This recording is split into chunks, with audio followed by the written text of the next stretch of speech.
காதல் திருமணத்தை ஈஸியா முடிச்சு வைக்கிறாங்கல்ல, அந்த பெற்றோர் வீட்டுல பிரச்சனையே வந்ததில்ல. ஏன் தெரியுமா?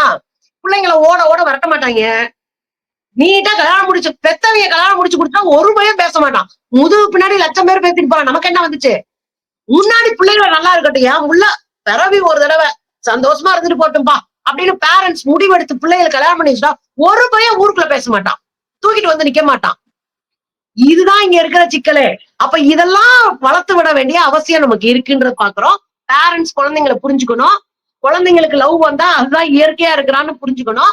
சரியா அவங்களை வழி நடத்தி சரி தப்ப சொல்லி கொடுத்து, ஒருவேளை தப்பான நபரா இருக்கிறாங்கன்னு ஆதாரப்பூர்வமா தெரிஞ்சா அதை சொல்லி பாருங்க. அதுக்கு இல்லைன்னா வர்ற பிரச்சனை பிள்ளைங்க ஏத்துக்கட்டும், அதுக்கப்புறம் பாத்துக்கலான்றதா யதார்த்தம். இதை தாண்டிதான் நம்ம யோசிக்கணும்னு பாக்குறேன். சோ பெற்றோருக்கு மட்டும் இல்ல, சமூகத்துக்கும் பொறுப்பு இருக்கு.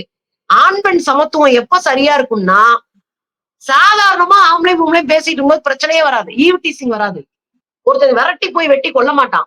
நீங்க கோயட் காலேஜ்ல படிக்கிற பிள்ளைங்க அவ்வளவு சீக்கிரமா லவ்ல விழுங்காதுங்க. ஏன் இவன் தானே, எனக்கு தெரியுமே, இவன் ஃப்ரெண்டு தானே அப்படின்ட்டு போயிருங்க. அப்படியே டமால்லாம் லவெல்லாம் வரவே வராது. ஆனா அது மாதிரியான சூழலை தான் பெரியார் கேட்கிறாரு. ஆண் பெண் சேர்ந்து படிச்சா ஒருத்தர் ஒருத்தர் புரிஞ்சுக்குவாங்க. எனவே ஆணும் பெண்ணும் சேர்ந்து படிக்கிற கல்வி நிலையங்களை உருவாக்குங்கள் பெரியார் சொல்றாரு.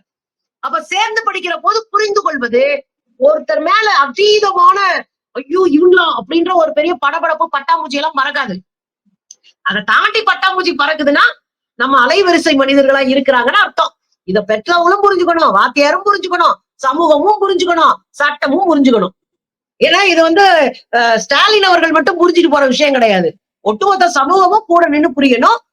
இது ரொம்ப சாதாரண விஷயத்தை காம்ப்ளிகேட்டட் ஆக்கி அந்த குழந்தைங்களுக்கும் தலைவலி வர வச்சு நீங்களும் ஜெயில போய் உட்கார்றது யாருக்காக? அந்த ஜாதியால ஜெயிச்ச ஒருத்தனை காட்டுங்க, நான் அரசியலை விட்டே போயிடுறேன்.